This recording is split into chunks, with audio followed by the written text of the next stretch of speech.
আসসালামু আলাইকুম। এখন দেখবেন সংবাদ শিরোনাম। দল ছেড়ে ধানের শীষ প্রতীকে নির্বাচন করবেন বিএনপির বেশ কজন শরিক। শনিবার ভোটার হতে আবেদন করবেন তারেক রহমান। নির্বাচন ও গণভোট নিয়ে সচেতনতা তৈরিতে ভোটের গাড়ি উদ্বোধন। গণতান্ত্রিক যাত্রা সফল করার দায়িত্ব সব নাগরিকের, বললেন প্রধান উপদেষ্টা। সার্জিস হাসনাত সহ ২০ জনকে গানম্যান দিল সরকার। আইন শৃঙ্খলা পরিস্থিতির উন্নয়ন চান তরুণ নেতারা। এখনও জানা যায়নি হাদির খুনির অবস্থান। দিল্লি ও আগরতলায় বাংলাদেশের ভিসা কার্যক্রম সাময়িক বন্ধ করল পররাষ্ট্র মন্ত্রণালয়। নিরাপত্তার কারণে ব্যাহত দূতাবাসের সেবা। জানুয়ারিতে ঢাকায় সাংবাদিক মহাসম্মেলনের ঘোষণা। অপশক্তির বিরুদ্ধে গণতান্ত্রিক শক্তিগুলোকে এক হওয়ার আহ্বান ফখরুলের। বিক্ষোভ মিছিলকে কেন্দ্র করে শরীয়তপুরে ছাত্রদল ও এনসিপি নেতাকর্মীদের মধ্যে সংঘর্ষ, ককটেল বিস্ফোরণ, আহত অন্তত ৫। আসসালামু আলাইকুম।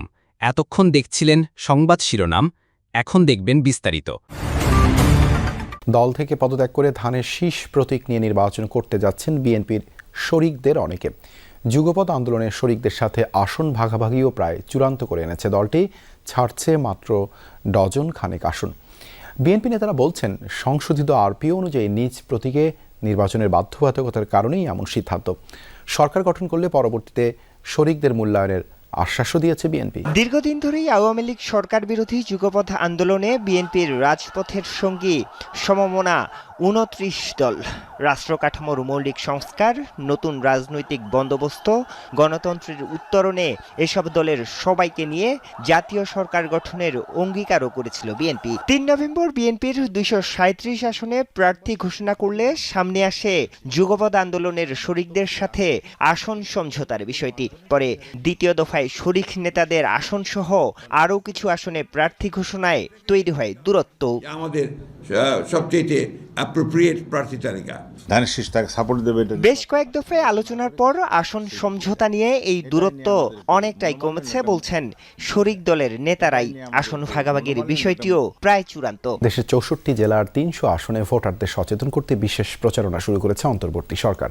ভোটের গাড়ি সুপার ক্যারাভ্যান নামের এই উদ্যোগের মাধ্যমে সাধারণ মানুষকে ভোটদান পদ্ধতি ও নির্বাচনী আচরণ বিধি সম্পর্কে তথ্য জানানো হবে। সংসদ ভবনের দক্ষিণ প্লাজায় এক ভিডিও বার্তার মাধ্যমে এই কর্মসূচির উদ্বোধন করেন প্রধান উপদেষ্টা ডক্টর মোহাম্মদ ইউনূস। বলেন, সুষ্ঠু ও অংশগ্রহণমূলক নির্বাচন নিশ্চিত করা প্রতিটি নাগরিকের দায়িত্ব। ভোটের গাড়ি সুপার ক্যারাভ্যান, ভোটাধিকার প্রয়োগে জনসচেতন করতে সরকারের প্রচারণামূলক উদ্যোগ। সুসজ্জিত এই গাড়িগুলো ঘুরে বেড়াবে দেশের ৬৪ জেলার ৩০০ আসনে। ডিজিটাল স্ক্রিন ও মাইকিংয়ের মাধ্যমে ভোটদান পদ্ধতি, গণভোটের গুরুত্ব এবং নির্বাচনী আচরণবিধি সম্পর্কে সাধারণ মানুষকে তথ্য জানাবে। সংসদ ভবনের দক্ষিণ প্লাজায় প্রধান উপদেষ্টা ডক্টর মোহাম্মদ ইউনূস এক ভিডিও বার্তার মাধ্যমে এই কর্মসূচির উদ্বোধন করেন। এ সময় গণভোট নিয়েও কথা বলেন প্রধান উপদেষ্টা। এদেশ আগামী ৫ বছর আপনার পক্ষে কে চালাবে সেটা আপনি ঠিক করবেন। এবারের নির্বাচনে আপনি আরও একটা ভোট দেবেন, জুলাই সনদের ভোট। আপনি যদি এই সনদ সমর্থন করেন তবে গণভোটে অবশ্যই হ্যাঁ ভোট দেন। চলুন আমরা সবাই মিলে এই গণতান্ত্রিক যাত্রাকে সফল করি। চলমান পরিস্থিতিতে নিরাপত্তা বিবেচনায় ২০ জনকে গানম্যান দেয়া হয়েছে বলে জানিয়েছেন স্বরাষ্ট্র উপদেষ্টা জাহাঙ্গীর আলম চৌধুরী। যারা গানম্যান পেয়েছেন বা পেতে যাচ্ছেন তারা এ নিয়ে কি বলেন? এনসিপি নেতা সার্জিস আলম বলেছেন, দেশজুড়ে যারা সহিংসতা চালাচ্ছে তাদের বিরুদ্ধে দৃশ্যমান ব্যবস্থা নিতে হবে। গানম্যান নিয়ে নিরাপত্তা ঝুঁকি এড়ানো সম্ভব নয়।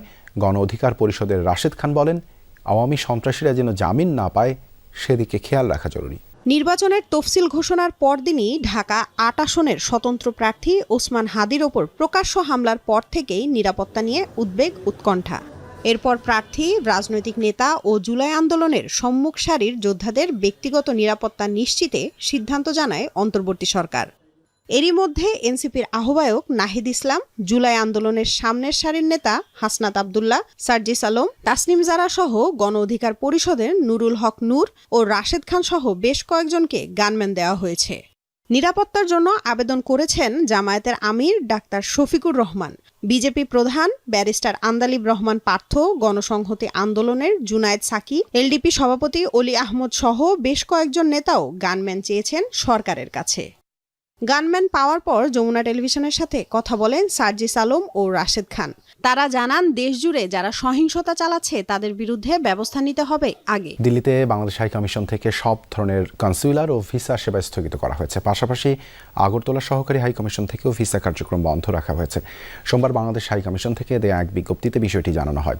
বিজ্ঞপ্তিতে সাময়িক অসুবিধার জন্য আন্তরিকভাবে দুঃখ প্রকাশ করা হয়। পরবর্তী ঘোষণা না দেয়া পর্যন্ত এসব সেবা বন্ধ থাকবে। এর আগে গত শনিবার ও রোববার দিল্লিতে বাংলাদেশ হাই কমিশনের সামনে 20 থেকে 25 জনের দল বিক্ষোভ করে। এসব ঘটনার জন্য দেশটির উগ্র হিন্দুত্ববাদী সংগঠনকে দায়ী করা হচ্ছে। উদ্ভূত পরিস্থিতিতে রোববার সংবাদ সম্মেলনে বাংলাদেশের তরফ থেকে জানানো হয় উদ্বেগ। বলা হয়েছিল পরিস্থিতির উন্নতি না হলে সীমিত করা হবে ভিসা কার্যক্রম। এরই পরিপ্রেক্ষিতে এই সিদ্ধান্ত নেওয়া হলো। খুলনা এনসিপি সহযোগী সংগঠন জাতীয় শ্রমিক শক্তির এক নেতাকে গুলি করেছে দুর্বৃত্তরা। হাসপাতালে চিকিৎসাধীন মোতালেব শিকদারের অবস্থা শঙ্কামুক্ত বলে জানিয়েছেন চিকিৎসকরা। কানের পাশে লেগে বেরিয়ে যায় গুলি। পুলিশ বলছে যে বাসায় গুলিবিদ্ধ হয়েছেন মোতালেব সেখানে ইয়াবা, মদের খালি বোতল ও গুলির খোসা পাওয়া গেছে। প্রাথমিকভাবে কর্মকর্তাদের ধারণার সাথে থাকা সহযোগীরাই গুলি করেছে মোতালেবকে। ঘটনার সুষ্ঠু তদন্তের দাবি জানিয়েছেন স্বজন ও এনসিপি নেতারা। খুলনা মেডিকেলে রক্তাক্ত অবস্থায় নেওয়া হয় এনসিপির সহযোগী সংগঠন জাতীয় শ্রমিক শক্তির বিভাগীয় কমিটির আহ্বায়ক মোতালেব শিকদারকে। গুলিবিদ্ধের খবর ছড়িয়ে পড়লে হাসপাতালে ছুটে আসেন স্বজন, দলের নেতাকর্মী ও আইনশৃঙ্খলা বাহিনীর কর্মকর্তারা। পরিবার জানায় মোতালেব একসময় শ্রমিক লীগের সাথে যুক্ত ছিলেন। কয়েক মাস আগে যোগ দেন এনসিপির সহযোগী সংগঠন জাতীয় শ্রমিক শক্তিতে। কে বা কারা কি কারণে মোতালেবকে গুলি করেছে সে সম্পর্কে কিছু জানাতে পারেননি স্বজনরা। গণমাধ্যম কার্যালয় ও সাংস্কৃতিক প্রতিষ্ঠানে হামলার প্রতিবাদ কর্মসূচিতে সংহতি জানিয়ে অপশক্তিকে ঐক্যবদ্ধভাবে রুখে দেওয়ার আহ্বান জানিয়েছেন বিভিন্ন রাজনৈতিক দলের নেতারা। মব সন্ত্রাস রোধে সরকারের ভূমিকার তীব্র সমালোচনা করে পরিস্থিতি থেকে উত্তরণে নির্বাচিত সরকারের প্রয়োজনীয়তা তুলে ধরেন নাগরিক সমাজের প্রতিনিধিরা।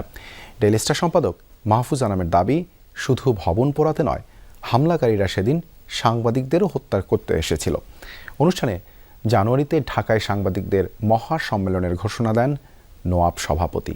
রাজনৈতিক মতভিন্নতা, আদর্শিক লড়াই কিংবা পছন্দ অপছন্দের তালিকা সরিয়ে একসাথে প্রতিবাদী সভায় হাজির বিভিন্ন রাজনৈতিক দল, মত আর পথের মানুষ। সচরাচর যার দেখা মেলে না খুব একটা। শরীয়তপুরে ছাত্রদল ও এনসিপি নেতাকর্মীদের মধ্যে সংঘর্ষের ঘটনা ঘটেছে। আহত হয়েছেন উভয় পক্ষের 10 জন। সন্ধ্যায় সদরের চৌরঙ্গীর মোড় এলাকায় এই ঘটনা ঘটে। প্রত্যক্ষদর্শীরা জানায় হাদির হত্যাকারীদের শাস্তির দাবিতে বিক্ষোভ মিছিল করছিল স্থানীয় এনসিপি নেতাকর্মীরা। এ সময় ছাত্রদলের এক কর্মী পাশ দিয়ে যাওয়ার সময় বাগবিতণ্ডায় জড়ায়। বিষয়টি জানাজানি হলে ছাত্রদলের নেতাকর্মীরা ঘটনাস্থলে যায়। এক পর্যায়ে উভয় পক্ষের মধ্যে ধাওয়া, পাল্টা ধাওয়া ও সংঘর্ষ হয়। এ সময় সেখানে বেশ কয়েকটি ককটেল বিস্ফোরণ হয়। সংঘর্ষে উভয় পক্ষের 10 জন আহত হয়েছেন। পরে পুলিশ ঘটনাস্থলে গিয়ে পরিস্থিতি নিয়ন্ত্রণে আনে। আহতরা বিভিন্ন হাসপাতালে চিকিৎসাধীন। এই ঘটনায় এলাকায় থমথমে পরিস্থিতি বিরাজ করছে। এদিকে সংঘর্ষের পর রাতে এনসিপির জেলা কমিটির সহ সাংগঠনিক সম্পাদকের বাড়ি এবং দলটির অস্থায়ী জেলা কার্যালয়ে ভাঙচুর চালানো হয়।